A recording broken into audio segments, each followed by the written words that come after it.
您认为睡眠呼吸中止症的人一定会打鼾吗？还有，瘦子应该不会罹患睡眠呼吸中止症吧？之前的影片提到，会有睡眠呼吸中止症的人早上会特别嗜睡，但我早上精神都很好，只是高血压控制不下来而已。睡眠呼吸中止症应该跟我没什么关系吧？有看过上一支影片的朋友，应该还记得，大概有1/5的人是患有睡眠呼吸中止症的。它不但是百病之母，会导致肥胖、糖尿病、心血管疾病、忧郁症，甚至是失智症这些。今天这支影片，我要来跟大家讲几种容易误以为自己没有睡眠呼吸中止症的迷思，来帮助你或者是你的亲人揪出这个现代社会最可怕的隐形流行病。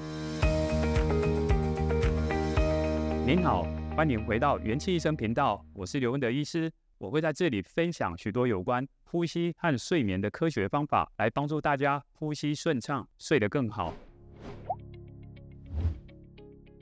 大家的印象中，一个人如果睡觉的时候总是鼾声如雷，我们大概会怀疑他可能也会有阻塞型睡眠呼吸中止症 （Obstructive Sleep Apnea）， 这里我就简称 OSA 好了。但是反过来说，是不是不打鼾就不会有睡眠呼吸中止症呢？其实有一些严重睡眠呼吸中止症的病患，导致睡眠期间缺氧，却从来不被认为是一个会打鼾的人哦。虽然许多研究发现，打鼾越厉害的人，越有可能罹患严重的睡眠呼吸中止症。不过呢，我们可以反过来思考，打鼾的声音被听到的同时，表示他至少是有在呼吸的嘛。相反的，一个人在睡眠期间出现呼吸暂停或是浅呼吸时，当下的呼吸声音反而是变弱的。有一篇发表在2020年的研究，针对打鼾做了一个客观的分析，分别针对鼾声的强度与频率做记录，同时比对不同鼾声的表现与睡眠呼吸中止之间的关联性。研究结果显示，打鼾的声音越大，整晚出现的次数越多，被诊断出 OSA 的几率也越大，这是我们本来就可以预期的。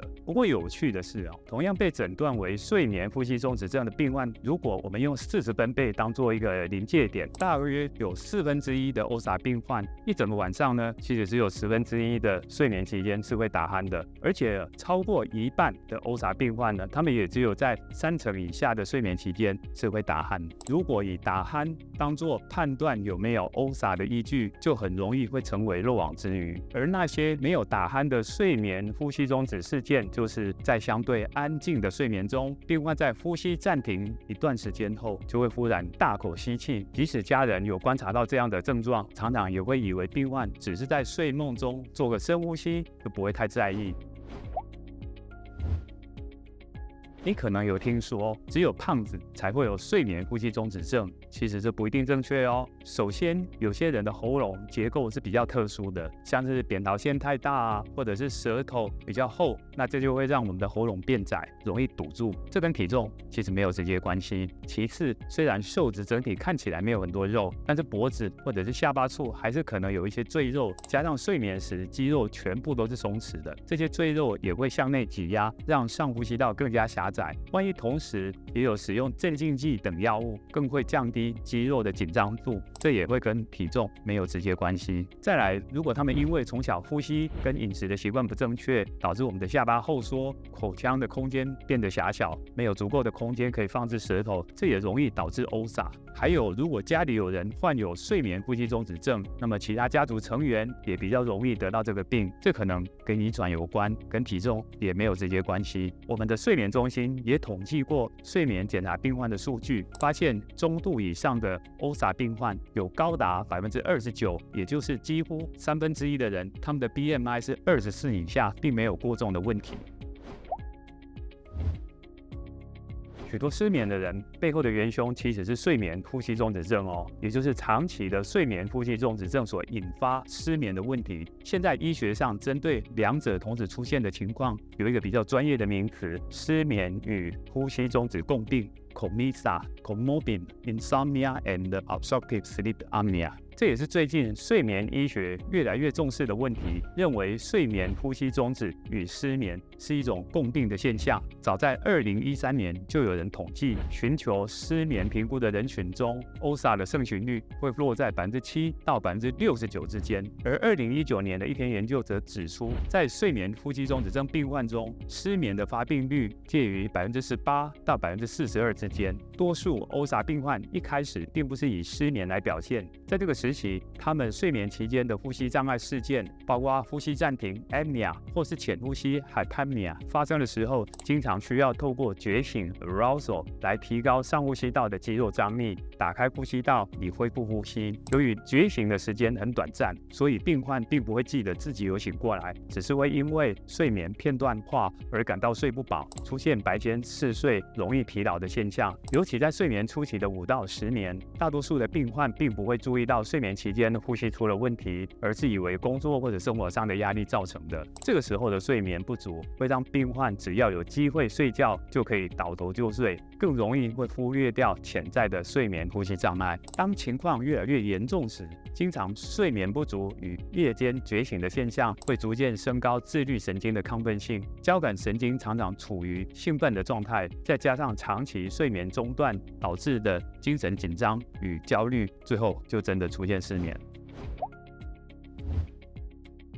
如果你的精神都不错，只是高血压却找不到原因，就算吃药控制也时好时坏，那就要注意一下自己会不会是睡眠呼吸中止症的病患。一篇今年最新的研究结论列出几个重要的观点，很值得重视。第一，高达80%到90%控制不良的高血压病患会合并患有睡眠呼吸中止症。第二，在这些病患中，睡眠呼吸中止的问题如果越严重，治疗呼吸的问题后，改善高血压的幅度也就越明显。第三，这些血压偏高的现象主要是长期睡眠不足，加上夜晚间歇性缺氧的影响，这样的结果就会让病患经常处于交感神经兴奋的状态，所以不见得会表现出典型的睡眠障碍的症状，例如像白天嗜睡啊、疲劳、精神不济等等。这些人很容易就会忽略掉自己有睡眠的问题。我们也可以这么说，高血压治疗不好，医学上称为 refractory hypertension 的病人，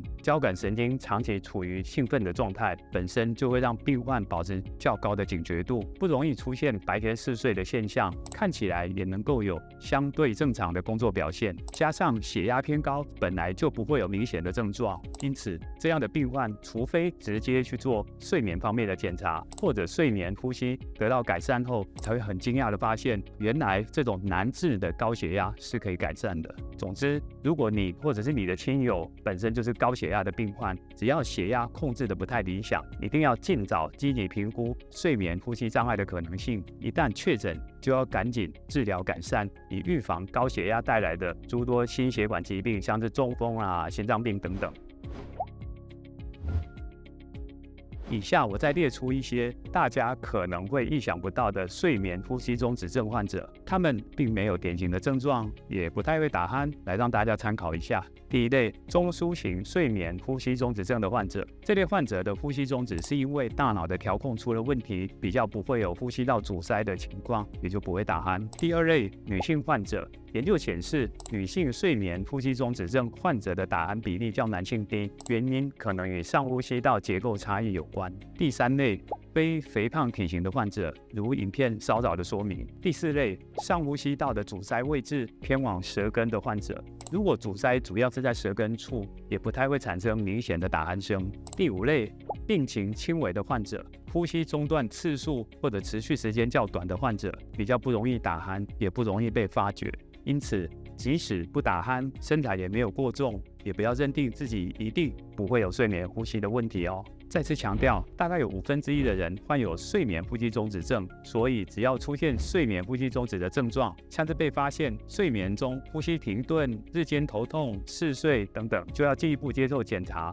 如果确诊，就一定要积极治疗。今天的影片就到这里，不知道以上关于睡眠呼吸中止症的迷思，你自己中了几个？睡眠呼吸中止症对健康的危害实在是太广泛了，但是对于这个疾病的刻板印象，会让我们忽略它的存在，持续受到伤害而不自知。之后的节目我会继续分享更多让你能呼吸顺畅、睡个好觉的影片，请有兴趣的朋友按下订阅，并且开启小铃铛。如果你有什么有关呼吸以及睡眠的问题，也很欢迎留言在下面，我们团队每个留言都会看过，说不定下支影片就会回答到你的问题哦。我是刘文德医师，愿您用呼吸和睡眠找回自我疗愈的原力。我们下支影片见，拜拜。